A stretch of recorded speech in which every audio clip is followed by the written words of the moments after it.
दोस्तों, आज समय बिल्कुल बदल चुका है और ऐसे समय में जब दुनिया बहुत तेज़ी से आगे बढ़ रही है तो निश्चित रूप से उनको आगे बढ़ने के बीच में कई आर्थिक चुनौतियां भी आ रही है, जिनका सॉल्यूशन ढूंढना उनके लिए बहुत ज़रूरी हो जाता है।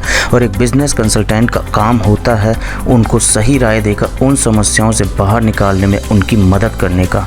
बिजनेस कंसल्टेंट आज सक्सेसफुल बिजनेस का बहुत ही अभिन्न अंग बन चुके हैं और ऐसे समय में आप एक बिजनेस कंसल्टेंट बनकर काफ़ी अच्छा पैसा और रेपुटेशन दोनों कमा सकते हैं। कोई ज़रूरी नहीं कि आप बिजनेस कंसल्टेंट बनकर कहीं पर जॉब ही करें, आप अपना खुद का भी बिजनेस स्टार्ट कर सकते हैं।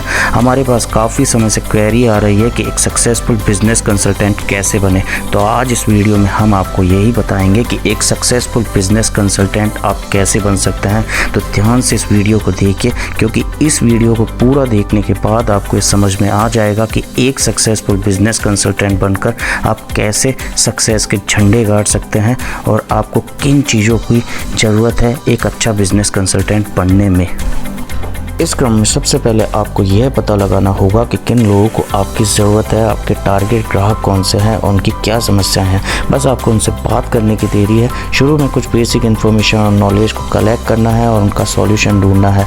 जैसे जैसे आप अपने संभावित ग्राहकों से मिलेंगे और उनकी समस्याओं को जानेंगे, आपकी नॉलेज भी बढ़ती चली जाएगी। इसलिए कभी भी लोगों से इसलिए मिलना बंद ना करें कि आपकी नॉलेज कम है। शुरू में हर किसी की नॉलेज कम होती है और जब वह धीरे धीरे उनके सॉल्यूशंस पर स्टडी करता है तो उनकी नॉलेज भी बढ़ती चली जाती है और एक समय ऐसा आता है जब वो संभावित ग्राहक या अपने एग्जिस्टिंग ग्राहक की किसी भी समस्या का बड़ी आसानी से हल ढूंढ लेते हैं। यानी कि जितना आप अपने टारगेट ग्राहकों से मिलेंगे, आप उतने ही अच्छे बिजनेस कंसल्टेंट बनते चले जाएंगे। हमेशा विशेषज्ञ बने, साधारण नॉलेज तक ही अपने आप को सीमित ना रखें, क्योंकि बाजार में विशेषज्ञों की ज़रूरत है, साधारण ज्ञान वालों की नहीं। आप जितनी नॉलेज लेंगे, आपकी वैल्यू उतनी ही बढ़ती चली जाएगी और लोग आपसे जुड़ते चले जाएंगे। सभी लोगों की लगभग समस्याएं समान ही होती हैं और आपका काम है उन समस्याओं को हल करने में अपने आप को पारंगत बनाना। या मान कर चलिए कि आप जिन भी कंपनी से मिल रहे हैं उनकी अपनी कुछ समस्याएं हैं, अगर आपने उनका हल कर दिया तो निश्चित रूप से वे आपके एक अच्छे ग्राहक बन सकते हैं। अपने बिजनेस को सक्सेसफुल बनाने के लिए आप एक बिजनेस ऑफ़र को तैयार करें, क्योंकि हर बिजनेस कंसल्टेंट ऑफ़र लेकर नहीं चलता है। अगर आपके पास अपना एक अट्रैक्टिव ऑफ़र है तो आप और बिजनेस कंसल्टेंट से कुछ हटकर बन जाएंगे और आपकी अच्छी खासी मार्केटिंग भी हो जाएगी। आप कभी भी किसी क्लाइंट से यह सोच कर ना मिले कि आपको उनकी ज़रूरत है, आपको उनसे बिजनेस चाहिए, बल्कि यह सोच कर जाएँ कि उनको आपकी ज़रूरत है और आप उनकी मदद करने जा रहे हैं। इससे आप ज़्यादा तेज़ी से उन पर अपना प्रभाव जमा पाएंगे। आपको यह पता करना है कि आपके क्लाइंट की मुख्य समस्या क्या है और समस्या का 10% तक आप उससे चार्ज करें। मान लो उसकी समस्या वित्त और लेखा से संबंधित है और वह आपकी मदद से करीब 1 लाख रुपए साल का बचा सकता है, तो आप उससे 10% यानी कि 10,000 रुपये तक ले लें।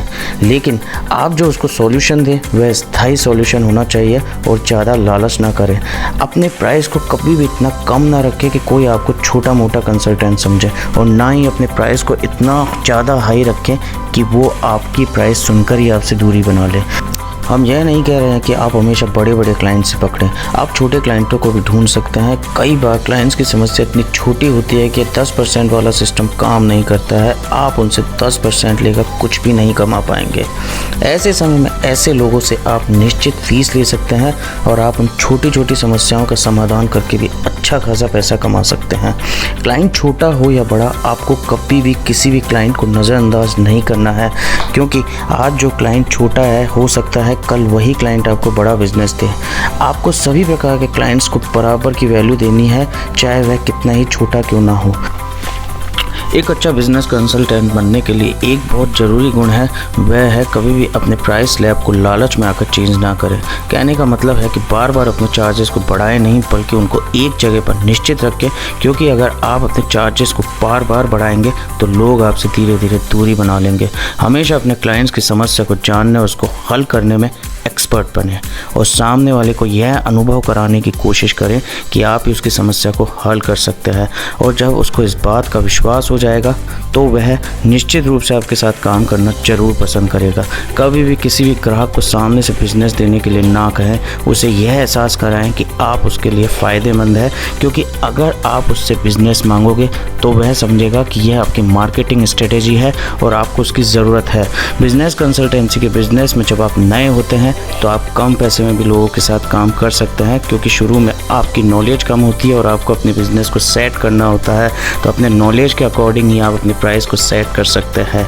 लेकिन जैसे जैसे आप अपनी नॉलेज को ग्रो करते जाएं, आप अपनी प्राइस को भी बढ़ाते जाएं और उसे 10% पर ला के छोड़ दें। हमने कई बार यह देखा है कि शुरू में कुछ लोग आपसे बार बार मीटिंग तय करते हैं, जिससे कि कुछ कंसल्टेंट काफ़ी इरिटेट हो जाते हैं, वे उनसे परेशान हो जाते हैं, उनको अनदेखा करने लग जाते हैं। जबकि आपको बिल्कुल भी ऐसा नहीं करना चाहिए, क्योंकि ये उनकी स्ट्रेटेजीज़ का एक हिस्सा होता है। वो ज़्यादातर आपसे यह जानने की कोशिश करते हैं कि आप उनकी समस्या को हल कर सकते हैं या नहीं।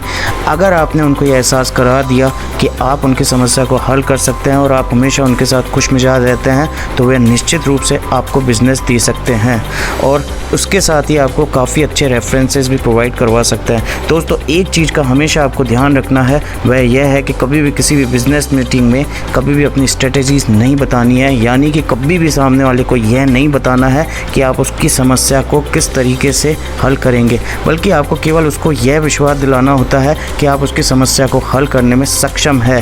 क्योंकि अगर आपने उनकी समस्या का पूरा हल उन्हें बता दिया तो हो सकता है आपकी इन्फॉर्मेशन का फ़ायदा उठाकर वे खुद ही अपनी समस्या को हल करने में लग जाए। और जब वो खुद ही अपनी समस्या को हल कर लेंगे तो फिर आप ही सोचिए आपकी क्या ज़रूरत है। आपको यह ध्यान रखना है कि मीटिंग्स केवल इसलिए होती है कि यह भरोसा दिलाया जाए कि आप उनकी प्रॉब्लम्स का सॉल्यूशन जानते हैं और उनकी प्रॉब्लम्स को दूर कर सकते हैं। आप कभी उनको नॉलेज मत बांटिए, नॉलेज आपको लेनी है, आपको अपनी स्ट्रेटजीज़ को ग्रो करना है। सोशल मीडिया प्लेटफॉर्म पर भी आपको कभी भी किसी से सीधा बिजनेस नहीं मांगना है, बल्कि ऐसे लोगों को ढूंढना है जो कि आपके निच से रिलेटेड हो। आपको ऐसी पोस्ट डालते रहना है जो कि उनके लिए फ़ायदेमंद हो। आप किसी कॉमन प्रॉब्लम से रिलेटेड पोस्ट को तैयार कर सकते हैं जो कि ज़्यादातर लोगों की समस्या हो, और उनको यह भी बताते रहना है कि आप किस तरीके से इन समस्याओं का हल करने में सक्षम हैं। बहुत ज़्यादा चांसेस है कि धीरे धीरे उन समस्या से जूझ रहे लोग आपकी ओर आकर्षित होने लगे और वह आपसे जानकारी लेने लगे, और ऐसे लोग बहुत आसानी से बिजनेस में कन्वर्ट हो जाते हैं। इसलिए इतनी इन्फॉर्मेशन को अपडेट करते रहें कि आप उनको ज़्यादा से ज़्यादा नॉलेज देते रहें और यह एहसास कराते रहें कि आप लोगों की समस्याओं को समझने और उनको हल करने में पूरी तरीके से पारंगत हैं, एक्सपर्ट हैं। तो दोस्तों, ये थे कुछ टिप्स जिनके थ्रू आप एक अच्छे बिजनेस कंसल्टेंट बन सकते हैं। इस फील्ड में काफ़ी पैसा और रेपुटेशन है। आप हमारी इन्फॉर्मेशन को एक बार यूज़ करके हमें ज़रूर बताएं कि आपको इन्फॉर्मेशन कैसी लगी, आपको कितना फ़ायदा पहुंचा। Thanks to watch this video दोस्तों। बाय।